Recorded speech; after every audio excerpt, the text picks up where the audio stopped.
the guys who started the non-con really hot and have struggled as a lot of teams have so far in the Big 12? They're really good. Obviously, Coach Otzelberger has done a great job of kind of turning the tide there. Obviously, a proud program that's been, in my time even, been at both ends of this deal.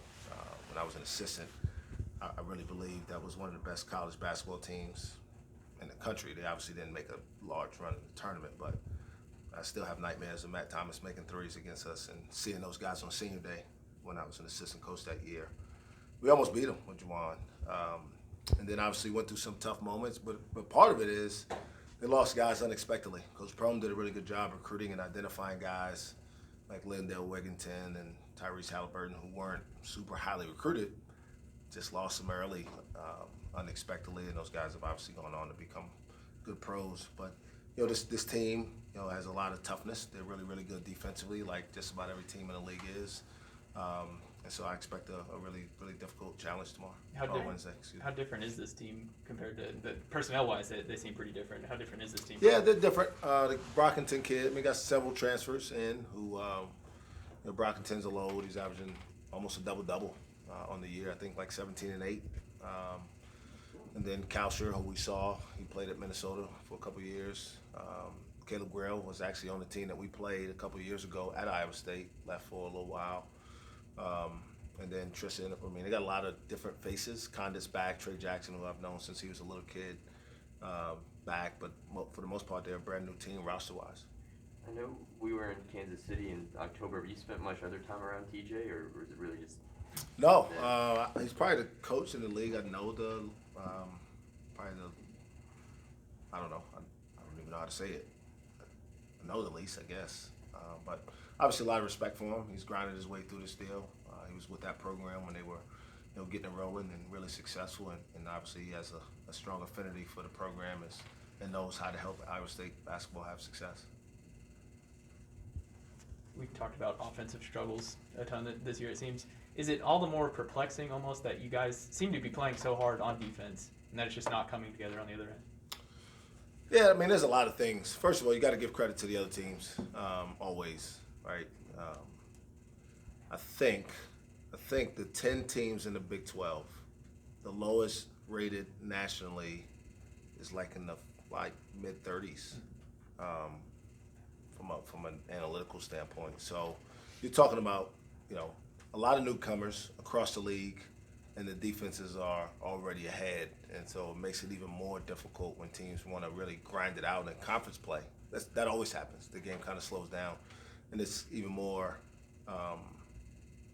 magnified this year when a team like ours, who really hasn't made shots, because I don't feel like we're running bad offense, but we got to get guys consistently making open shots. I think we tracked and we missed 12 layups the other day as well. And then you can't give away possessions. What do I mean by that? So BT, who I've watched play, 500 times would be my guess. He's on a break and he's got a layup, and there's no one in front of him, but he decides, for whatever reason, to try to pass it to a guy behind him. He either got to get fouled and shoot an and one, potentially 3 points, or minimum go to the free throw line or make the layup. And we get no points. Like this, wasted possession that you just can't afford in this league. And there were several others like that. Just that one just sticks out because we had some momentum at the point. And then what happens is they come back in transition and make a three, and you go 5-point swing just like that in a 5-point game. And so, those things all become magnified when you don't shoot as well. And so hopefully that's something that we can, become more confident in as we, come into the last half of the conference season. Do you anticipate having 1K back this week? He didn't practice today. That's usually not a good sign for him playing, but he's doing much better. The swelling is almost all the way gone. We'll see if he can practice tomorrow. If he can, we'll talk about how much he would be able to play Wednesday, but I wouldn't anticipate him playing today considering he didn't practice. You may kind of mention maybe Bryce Thompson a bit stepping into that Bryce Williams role. First off, what is your lineup kind of miss without Bryce? Without Bryce Williams, do you think Bryce Thompson could kind of fill some of that, or are they different roles? Again, I've said this multiple times, even on last year's team, and Kay was a ridiculous talent, but 1K has the most complete sound package of point guard skills. He's just not 6'8", 225 pounds, so which makes a big difference. And so you don't really replace them. What you need is both of them healthy and playing well at the same time in this league, because they both can score, they both can make plays for themselves and for other people. And Bryce Thompson's come a long way defensively. So, while I like to say he will step into that role, we kind of need them both. We actually need more. We need more from Rondell. We need more from Keelan. We need more consistent play from Avery until 1K's back and healthy. I know it's been talked about a little bit, but where do you see Caleb Boone right now? How do you see him kind of starting to turn compared to the start of the season? Start of the season he was hurt, so really hard. He's not really gotten to a rhythm this year for whatever reason, and I don't think he's a very confident kid right now. Obviously, it's hard to be confident when you're not playing that much, and then when you are playing, you're not overly productive. But I saw some signs of life out of him the other day. He rebounded the ball pretty well. He was active defensively.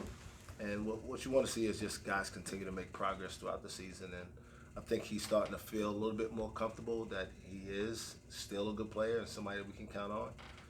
But again, we got two guys in front of him right now who are playing pretty well, and Musa and Tyreek. So we'll see how it kind of plays out on Wednesday. Do you see any differences offensively between Musa, Caleb, and Tyreek?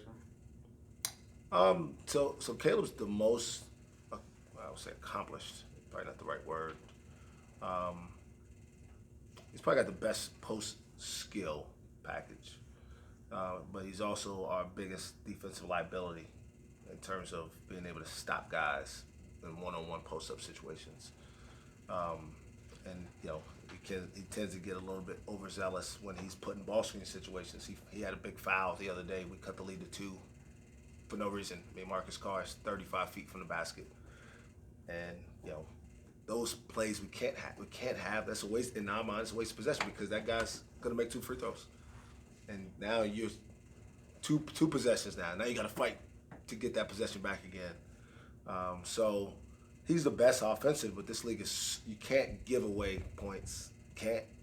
So until you get your offense going, you got to be as solid as you can be defensively, and that's where his biggest struggles are right now.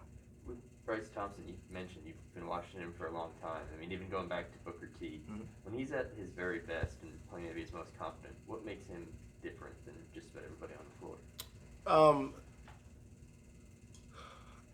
Bryce has he's got real confidence, and I say real confidence, and it's something this generation of kids don't really have that much of, because so much of their lives is superficial. And because he works so hard at his craft, and because he's been so dedicated to becoming the best player he can be, his confidence comes from the work he's put in, not from what people have said about him. It's also the reason he doesn't get discouraged when people say negative things about him, because he continues to stick to that process. And when guys don't put that kind of work in, it's easy to teeter and listen to the outside noise, because there's not a true belief that you've earned the right to succeed. And so you see guys up and down, and they emotionally are unstable because they don't have anything to base their belief in themselves on other than what people say. So when people say bad stuff, they believe that. It's not your guys' fault, because you should report what you see. But when somebody says, whoever, right? Mike Boynton sucks. If I was the 19-year-old today, I might believe that I'm terrible. And now, right, everything's one extreme or the other. It's either the best ever or they're the worst ever. And they believe both when they don't have a consistency of a foundation of work to build on. Stole tomorrow's headline.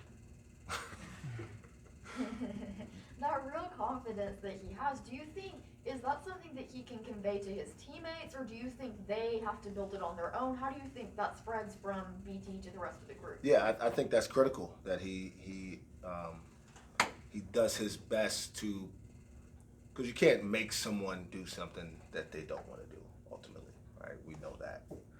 But as a leader, somebody who's experienced, who's talented, it's what made Cade great, is he brought guys along, sometimes against their will. Not that they were fighting him to do it, but they wouldn't do it on their own.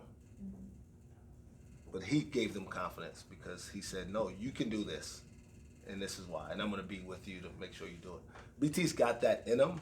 I don't know if he's comfortable yet grabbing guys and saying, hey, when I go to the gym, because he comes here 2-3 times a day, you're going to come with me, and I'll rebound for you and you rebound for me. Right now, he comes in and he gets to work in for himself, and that's okay. But when you become a really, really great player and ultimately a pro, you find ways to help your teammates reach your level as well. When did you first recognize that confidence? Was it during his recruitment? Was it when he got on campus this year? No, I saw that in him. It's one of the things that I always believed he had. You know, I knew how he was raised. I knew the type of work he put in to become a McDonald's All-American. Because I saw him play as a freshman and sophomore. He wasn't a McDonald's All-American caliber player. He really kind of willed himself into being one of the elite players in the country during his junior year, really, and going into his senior year. And you know, that confidence never wavered. And I shouldn't say never wavered. I wasn't in Lawrence last year. I don't know what that was like. But obviously, it didn't go as well. And there's a reason he's here. And I think he has refound kind of the foundation that he believes he can become the best he can be at.